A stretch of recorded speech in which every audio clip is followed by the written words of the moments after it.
Good morning. So I just finished washing the Alfa Romeo 4C.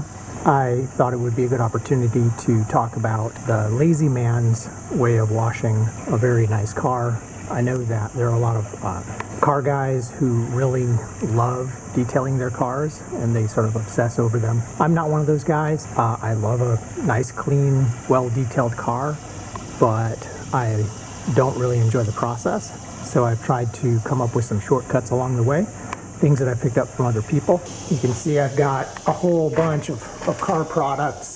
Some of them I've never actually used. I've got a bunch of clay lube that's probably 5 years old.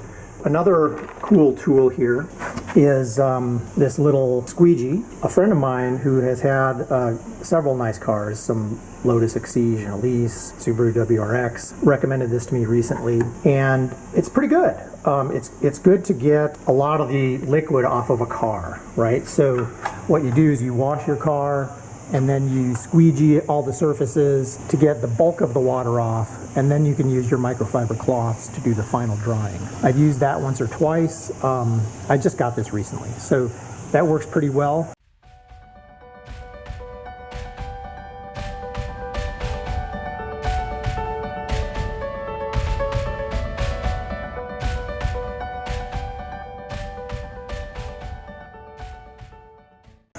But honestly, and I used this the last time I washed the Alfa. So this time though, I went back to something I'd learned a couple years ago and have been using on the Lotus for many years, which is a leaf blower.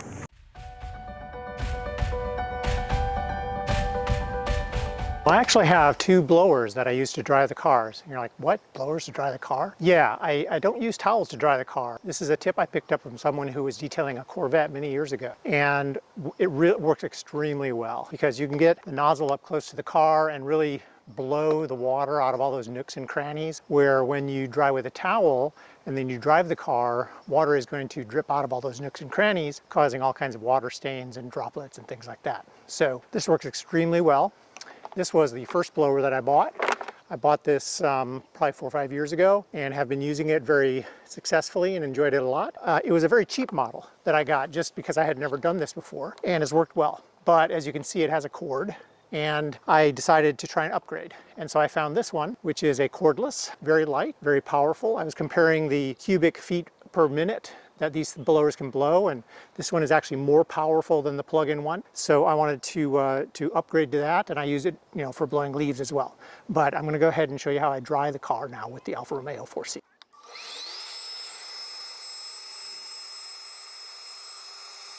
As with washing, you always want to start at the top of the car and work your way down. That way, if you hit any stray water pockets or droplets, they don't shoot back up into the area that you've already either washed or dried. The other thing that I would suggest when you're using a blower is leave it linger a little bit on the nooks and crannies and cracks, because oftentimes there's water accumulated in there, and if you linger there for a little bit and maybe shift the angles that you're approaching it from, you'll blow out a lot of that water and save yourself some water stains and droplets and things later on. Here, I'll give you a close-up. You can see how it moves the water.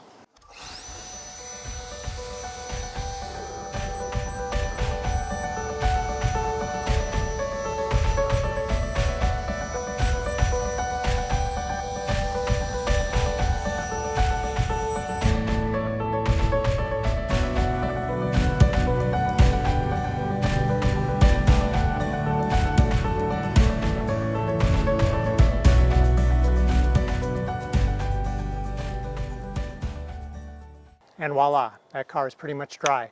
Now usually at this point I'll go back over it with a microfiber cloth just to see if I see any stray droplets, and I might give those a light drying, but it is 95–98% dry at this point.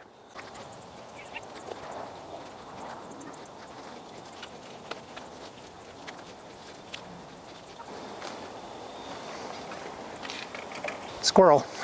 There was a squirrel climbing up our pomegranate tree to get onto the roof. As you can see, there were a few droplets that I just wiped off with this microfiber cloth. It wasn't a big deal. There were probably more than when I normally clean the car just because the light is fading, and when I was using the blower I probably didn't see as well as I should have.